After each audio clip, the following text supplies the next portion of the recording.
Hello, I'm Dane. Welcome to another episode of Dax Jutsu. So sa episode na ito, ang gagawin natin is how to scrape data from Feedbox website. Kasi nauuso ang Nindo ngayon, di ba? So you might as well create a report out of Feedbox data. So, itong gagawin natin. Of course, na-open na yung website ng Feedbox. And yung first na gagawin natin, pupunta tayo ng query editor. Or you can go to get data web and then let's wait for it. And that's it. So let's wait for it to start showing whatever table you can parse. Medyo matagal-tagal na paghihintay ito.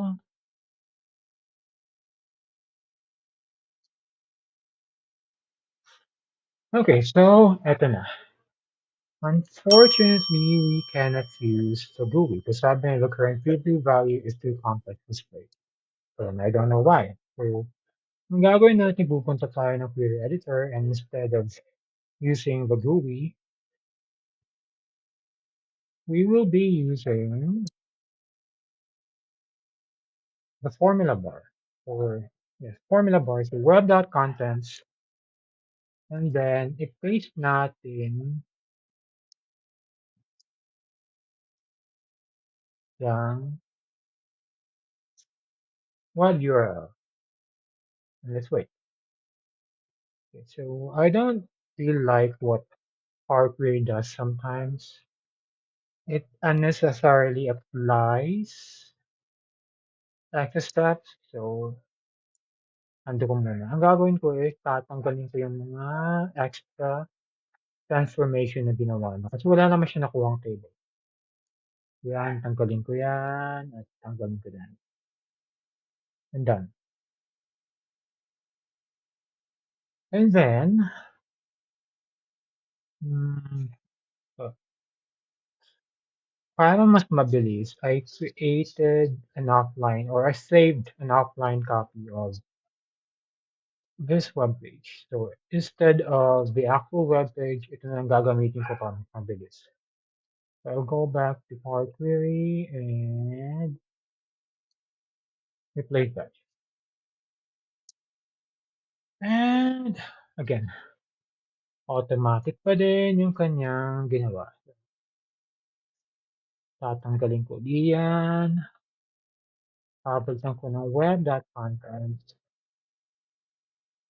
And here we go. And I'll insert another step para hindi na siya mag-automatically apply ng unnecessary transformation. So, anong gagawin natin? So,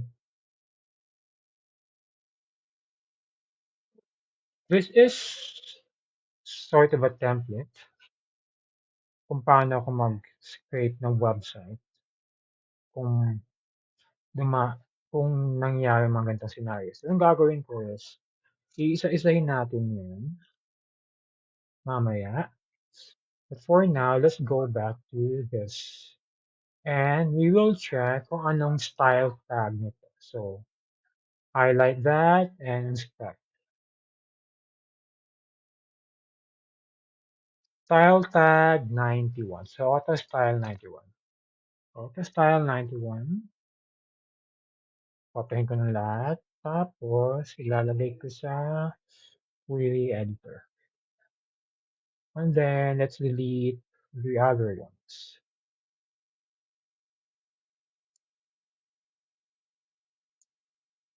And by the way, I'm not a web developer, so hindi ko ba naiintindihan ang HTML tags. And I learned from using AI. And then sabi niya, style 91. Let's see.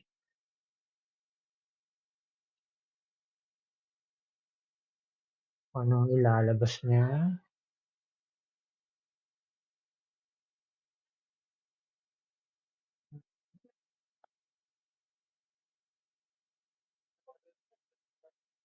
Medyo matagal-tagal to.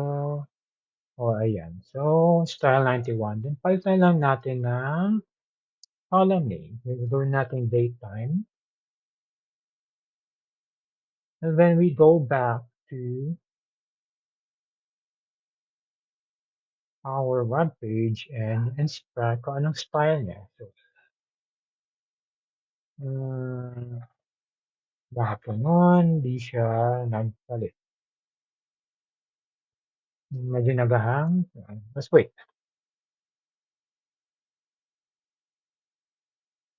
Um, style, inspect, style 90. Okay, style 90. Copy that. And then ito'y latitude. So, latitude. Style 90.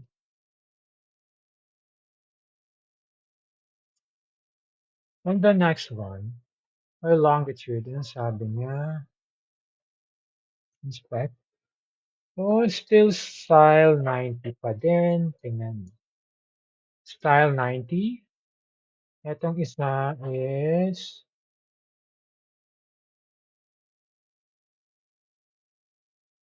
um, style 90. So, anong gagawin natin? So, balikan natin yung template. And then, this.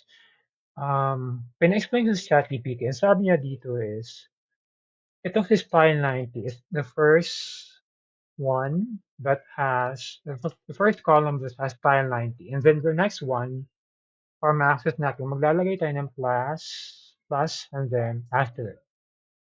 So, let's copy this. And let's go back to that. And this one. Okay. Copy ko na lang to. This one. Again. Longitude. And plus, and asterisk. Okay, sumobra ako ng comma.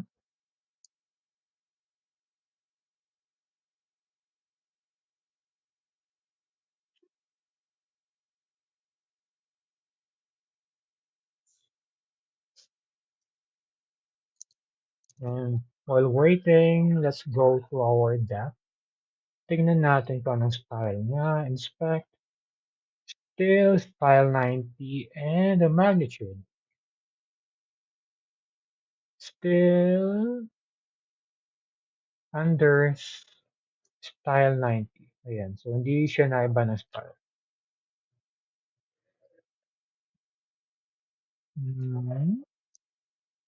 Balik tayo ng query editor. Copyhin ko na lang to. So, depth in kilometer. And then copy this to get the next column. And then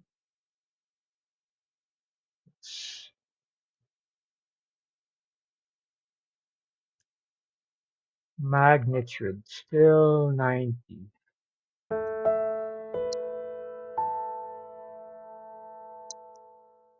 And this is latitude. Dali lang yun. Doble yata. 9 latitude, longitude, depth. And this one is magnitude. Nagdoble daw ako. Tingnan natin. Wala naman. So baka kanina pa ito. So let's wait. And while we're waiting, let's go check this one out. Inspect. Ang sabi is style 52. Okay. But then style 52 is until 013 only. O tingnan natin mamaya kung style 52 ba.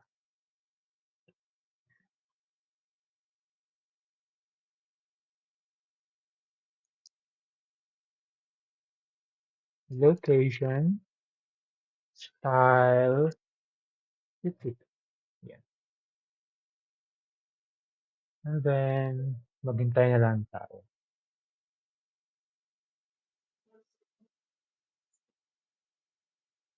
Tingnan natin. Zeros. So, meron na tayong depth, magnitude, location. Tingnan natin kung buo ba yung location. Let's go back to our web page. So, 013 kilometers, 06 degrees, Quezon. Okay. Saan kuha naman natin? So, yung natin gagawin ngayon is to clean location. So, gawa ko ng additional columns. Yung gagawin ko nito is, I'll check muna kung ano ba itong replace, mag-replace value kung malaman ko kung itong mga invisible classes. So, medyo marami-rami. Meron tayong line feed, a tab again. And you can do replace values, but I would prefer to create a new column and then kukunin ko lang dito yung numbers, space, and then itong, what we call this, degree something. Degree, degree symbol. So, palitan ko yung pangalan nito, gawin ko siyang table, then I'll add, okay, so pinalitan ko, maghihintay ulit ako. Okay, so let's add a custom column. So yung gagawin ko ngayon, nasa na ba yung custom column ko is, gagawa ako ng listahan ng mga characters na gusto kong kunin. So, ano ba to? So, let r equals,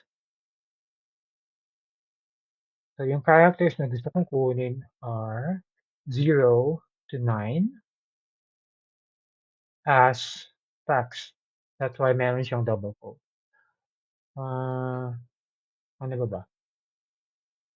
Period. What else? Open parenthesis, close, letters, lowercase, and then letters, uppercase. And, baba ko ng content. Baba ko ng next. And text dot select. So yung text natin location. And so text dot select requires a nullable text, which is location, and then the characters that we need to select. So ito yung characters natin. And I'll name this location T. We'll rename that later. Kasi meron pa tayo missing. We forgot the degree sign or symbol. So I'll edit this and then ilalagay ko itong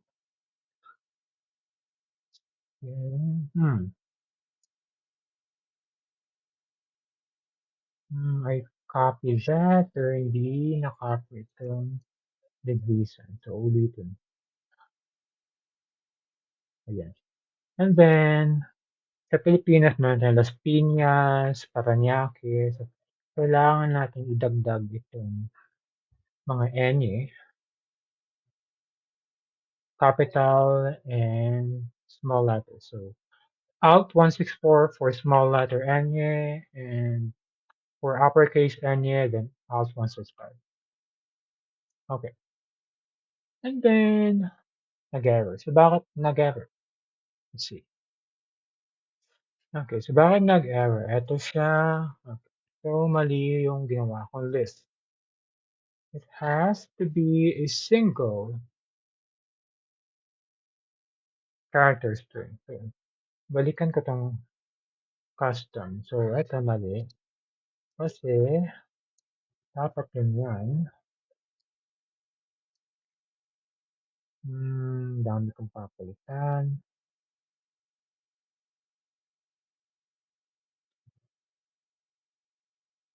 This one, too.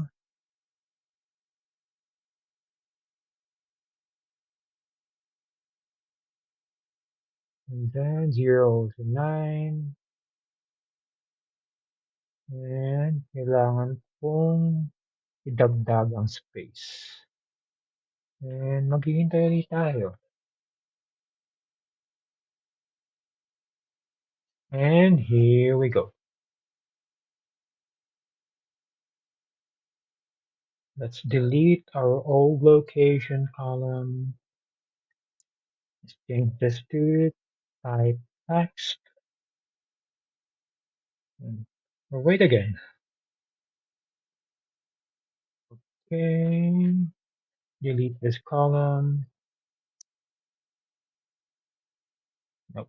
Uh, delete this column. And then we'll clean and trim for any preceding and succeeding spaces. Transform, trim,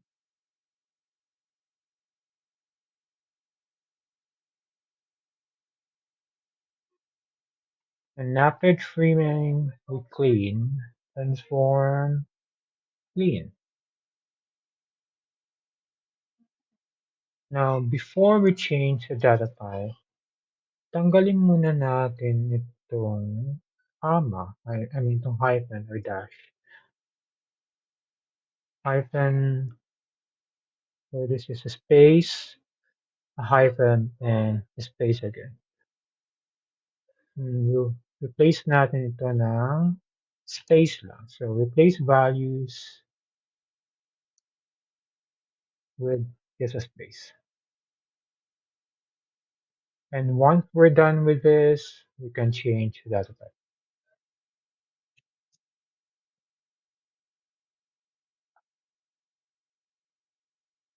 So now let's change the data type. Transform and detect data type. Then natin type datetime, number, number, depth, okay, whole number, and then magnitude decimal.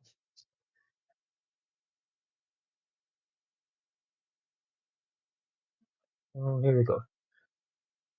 And then balikan natin itong table formula. Meron tayong selector dito sa baba. So again, I'm not an expert at HTML, so I asked AI about this. So what does that mean? Ano sabi ni ChatGPT about that? Okay, so kumbaga, TR is like table row tags. And then if we use TR plus, it will select only the rows of a table, hindi kasama ang header. Now, if we use TR, isasama niya ang header. So it's kind of selecting each row in a table except the header. So yun yung ginagawang TR plus asterisk. Okay? And we need to add one more. So etong isang to, babalikan natin itong medyo nag-freeze na siya, nag-hang. If we go back, well, there is supposed to be a link. I'll open a different browser. Okay, and open up Facebook and then that. Now, if we open that browser, or if we open web, if meron tayong URL, and to access that, kailangan natin gamitin itong same style tag but we specify kung ano attributes. So, href attribute tag. So, tingnan natin, balik tayo ng Power Query and let's go back to table.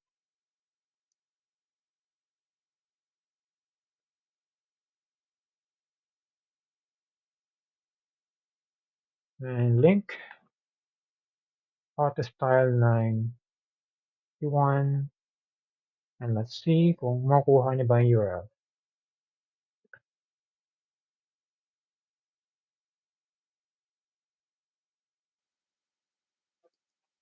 We've got an error because the field href of the record wasn't found. Okay. So, kailangan natin siyang lagyan ng A. Ayan. Which, according to ChatGPT, according to AI, is kailangan gawin. So it finds every A anchor inside an element inside an element with autoclass 91. And for each of those A tags get the href attribute. And so we added an A tag or an anchor element inside our Power Query. And we have to wait again. So there we have it. We now have the URL. Well, as you can see, web scraping is a trial and error process. And if you really want to scrape a website, then patience is going to be your virtue.